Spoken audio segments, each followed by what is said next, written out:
salaamaaleykum mbokki internet yi di suivre Sénégal 7 tey nag ñu am gan gu màgg comme ni nga daan faral di amee mu di Serigne Modou Bousso Dieng Serigne bi ñoo ngi lay nuyu di la dalal ci Sénégal 7. maa ngi lay fay di la sant di la gërëm di nuyu mbokki Sénégal yëpp Sénégal 7 yëpp. alors Serigne bi xam naa fi ñuy dooree interview bi moo di fan yi am na wax ju amoon jug ci benn wàcce kaamil bu ñu doon def ba am ñeneen Serigne daara yu génn jàppe ko neen ngir dañ doon wàcce kaamil ngir di ñaanal Sonko génn àdduna te jullit warul def loolu mu amoon polémique nag ñu bëgg la laaj naka la demee. waaw je pense que ñi wax ne dañ doon ñaanal kaamil ngir Sonko génn àdduna ñooñu ñoo dul ay jullit ñoom ñoo gëmul yàlla parce que xam ne jullit du ñaanal kenn kaamil morom ji ngir mu faatu wala ngir ay jot ko man su ma bëggee attaqué Sonko dama ko attaqué ay kaamil dama koy attaqué fas mu jàkkaarloog man xam na du dëgg dañ doon jàngal kaamil ngir Tahirou Sarr suma xarit may jàng kaamil ngir sama bopp boole waale ko ci biñ jàngee ba noppi ñenn ñu nekk Sonko xaw ma nan Mbàkke Tuuba ne saaga Ahmed Saloum Dieng attaqué ko ne moom moo doon jàng kaamil ngir Sonko faatu lépp dara du ci dëgg lépp ay nar rek la Ahmed Saloum Dieng bokku ci sax yëgu ko xamu ko ci presse la ko yëgee dafa jaar di ma ziyaara juste fekk may jàng kaamil def fa 2 minutes mu jàll ñu ne moom moo ko dirigé parce que bi ñuy wax xamuñu woon lan la en réalité dañu dégg ni rek ñu ngi jàng kaamil pour Tahirou Sarr est en conflit avec Sonko il faut tirer durement sur Tahirou Sarr ak tout ce qui tourne autour de Tahirou Sarr pour accuser que dañu doon jàng kaamil ngir nit ñi dee pour ñu leen terroriser noonu nit ñi dañu reculer wala ñu créer ay fausses informations ne dañuy jàng kaamil ngir Sonko faatu or ñun Sonko dund ak Sonko dee xam nga fa dëgg ñeenti xaw ma ko Sonko benn yoon laa ko ma si gis Sidy Lamine Niass moo ñu invité woon xëy na si benn débat bu mu doon def ñu bokk ci bu dul doon xaw ma ko moom Sonko intéressé wu ma man ba may politique xamuñu Sonko man ba may nekk acteur politique ba may 98 ba léegi ma nekk acteur ba léegi boobu xamuñu woon est-ce que Sonko dina ma sax xam luy politique am déet ba may nekk chef de parti xamuñu ne Sonko dina politique am déet xam nga c'est pas aujourd'hui que je parle au Sonko encore may di jàng kaamil pour muy wàññi dara je pense ça c'est ridicule ñu attaqué Ahmed Saloum Dieng mooy asgor di jullit ñu tooñ ko ci ay fen rek nag day jàng Sonko ki Sonko faatu moom xamul sax Sonko il n'a pas intérêt pour Sonko dee wala Sonko dund donc ñu dem ba ci biir ñu ne non kat du Ahmed Saloum Dieng mais sëñ Modou Bousso Dieng moo doon jàngalu kaamil mais Tahirou Sarr la doon ñaanal mais ñi mu doon jàngaloo leen ne piégé parce que yëguñu ko xamuñu woon ne Tahirou Sarr la ñu jàngal muy ay feni neen ñu tegaat vocal yi ñu doon waxante ci seen biir donc wane ne ñoom yëgoon nañ ko ñëpp daara ji ñu ko doon jàngi man maa ko tabax sëriñ daara ko doon jàng ñoom xamuñu leen man lañ xam man awma intérêt pour apporter ko ñu xamul parce que bu dee su fekkee ne publicité laa ci bëggoon dara ñoom mën lañ gën a xam ci ñoom donc dem nañ ba ci biir xam nañ dañ doon wax lépp feni neen la ñu waa ñi ci des nag profiter pour teg ay quelques audio ñu wax naan yëguñu ko yooyu ñu publier ko ne non dóor matt xawma lan Tuuba man yooyu yëngalu ma man ki moo ma terroriser ci réseau social man mi ngi mel ne mbott ak ndox mënu ko ci rek ce n'est pas possible dama yëgul sax ne loolu am na l'essentiel daara ja man maa ko tabax maa fay jàngal kaamil ku ma neex ab jullit naka la ma ne wax ne bu dee diw baax na mais bu dee Tahirou Sarr daal scandale la comme Tahirou Sarr du jullit te ñoom chaque fois ñu jàngal Sonko kaamil chaque fois ñu jàngal Karim Wade kaamil chaque fois ñu jàngal Macky Sall kaamil dégg naa sax am na ñu woon pale pour jàngal Marième Faye Sall kaamil di sëñ daara si c'est ça c'est bon mais si c'est Tahirou Sarr c'est un scandale xam nga c'est ridicule yooyu du samay débat man yooyu dama dul yëg sax ne existé na man damay continuer rek ci li ma nekk ku nekk ci sama yoon rek man sa kaw amul problème nous avons un problème dans notre division sëñ Modou Bousso Dieng est un opposant gis nga les gens de Sonko qui tirent sur lui su ma doon fayee ko je descends Sonko personnellement Sonko jaaxaluma il est trop petit sous mes yeux il est trop minime sous mes yeux pour may jàng ay kaamil di ko attaqué su ma doon tontu moom laay tontu divergence bi day yokk keneen noonu ça veut dire que kenn ku ne sa bopp nga taal kenn gëmu ci ñun ñëpp kenn gëmu ci li ñuy wax presque suñu bopp rek lañ taal ñu ci ëpp donc ça c'est ça qui pose problème tant que amuñu union boobu mais day jafe. xam naa itam ci Sonko la ñuy desandi ndax ni nga ko waxee sànq opposants yi dañoo am problème seen biir ba kenn ku ne wóorul moroom tey dégg nañ Sonko mu ne opposants yi dañ ko seetaan ci xeex bi nga xam ne moom lay def te xeex bi tamit intérêt Sénégal rek moo ci nekk.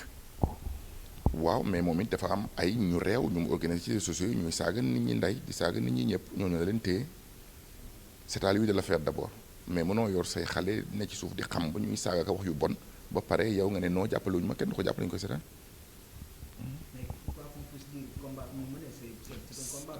noble je ne sais pas pour qui mais noble je ne sais pas nag pour qui mais très noble que je veux bien ma page Facebook j'ai toujours partagé les trucs de Sonko sauf si nag lui aussi il n'a que retenir ces gens-là il faut qu'il soit sérieux lui il faut qu'il soit objectif d'abord respecter les autres que ñu mën ko soog ko mën a jàppale mais su fekkee dafa yabaate di jouer double rôle di wax ci kaw di ruux ci suuf su boobaa moom tamit dañu am problème ak moom. kon daal yow da nga jàpp ni Sonko moo nekk ci ginnaaw jeunes yi nga xam ne ñooy saaga ci réseaux sociaux yi. non moom la ñuy tuddoo de xaw ma nag xam ma fekkewu ma bu mu nekk ci ginnaaw mais moom la ñuy tuddoo. mais mën na nekk ay yàqkat yu nekk ci ginnaaw. non am na ci ñu bokk ci moom kay ñu leer ki def conférence de presse Touba fen ne Ahmed Saloum Dieng moo ko doon def c'est son responsable de Touba connu reconnu. gis nañ ne terrain politique bi daanaka opposants yi ci nekk di wax bariwul gis nañ ni Idrissa Seck aussi moo jël deuxième ci élection bi nga xam ni moom la ñu weesu moom ba léegi dégguñu ko daanaka mu wax ci dara tekki tekkaaral boobu nga xam ni njiital réew mi def njiital parti réew mi def na ko yow loolu noo ko jàngatee. Un silence coupable un silence étonnant mais du ma ko accuser dara parce que lui aussi il a sa façon de faire la politique. xëy na am na moment yoo xam ne day bëgg a observer déglu seetaan ba xam un recul truc yëpp mën a nekk mais nag daal yi fi sedd na torop ba ëpp waaw presque daal du Idrissa bi ñu xamoon mais xëy na façon am la xaw ma te du may commenter nit ñi je veux pas être négatif dama bëgg rek kenn ku ne ma am ci yow présomption favorable jusqu'à ce que tu montres le contraire mais tant que loolu amul daal mais daal daawul def nii ba yëf yi sedd na trop ci Macky Sall sedd na ba ëpp yëf yi dafa sedd guy te kii bu seddee du fi jóg gis nga dictateur nature la te gis nga boo ko seen nekk une fois dictateur xam maa ngi dégg waa Karim doon wax naan wéy dañuy dugal benn projet de loi pour barrer Sonko pour ne ku ñu mas a dàq fonction publique doo nekkal candidat pourquoi wote wuñ loi ne képp ku mas a voté par la force te amoo carte d'identité doo mas a nekkati candidat c'est la même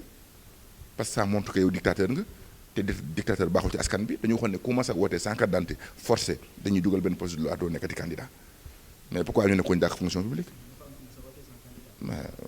Macky Sall lañ koy tuumaal kay Macky Sall lañ koy tuumaal quand il était ministre de l'intérieur way nit ñi wax nañ ko wax bu yaatu sax mosuma dégg mu weddi ko.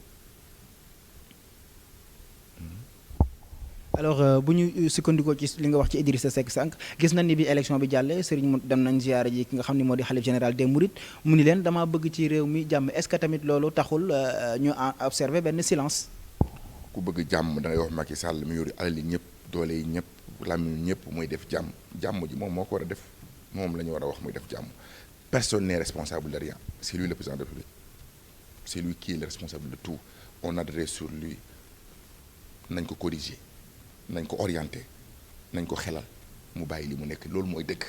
keneen ku wax leneen rek da ngaa wax lu la neex yàlla rek mooy suñu borom te dëgg rek la bëgg nañ wax ak Macky Sall. 2024 soreetul naam ay at yu ndaw la mais soreetul mais tey jii est-ce que tey jii foog nga ni am na opposant bu dëgër bu mën a génne ki nga xam ni moo di Macky Sall. je compte au peuple maintenant je ne compte plus pour les leaders politiques mais je compte au peuple bi am naa ci ñoom yaakaar trop nous avons une population mature qui sait bien fan la jëm te attention aux politiques amuñu xel ñoom pour ñoom quand ils sont la gendarmerie et la police c'est fini des na quand ils sont tripatouiller la constitution defe nañ ne c'est fini quand ils sont leurs députés mécaniques qui sont à leur disposition defe nañ ne kii nañ du dara gis nga bi ñuy dàq Moubarak ko population yi dàq amoon na gagné woon na 96% Ben Ali bi ñu koy dàq gagné woon na 94%. Blaise Compaoré bi ñu koy dàq mandaam des na mu doon jouer constitution bi rek deuxième mandat troisième mandat xamuñu ne seul le peuple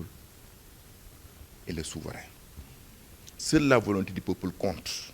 parce que constitution bi population bi ko voté directement mais mun nañ ko bañ a appliquer ni ñu ko voté ak ni ñu ko bëggee parce que am na un intermédiaire qui s'appelle le gardien de la constitution qui joue intermédiaire entre cette volonté du peuple avec la constitution lui-même su fekkee ne kooku daf ko bëgg a orienter à sa faveur ak nu mu ko neexee donc population bi ñoom dañuy réagir directement aussi tamit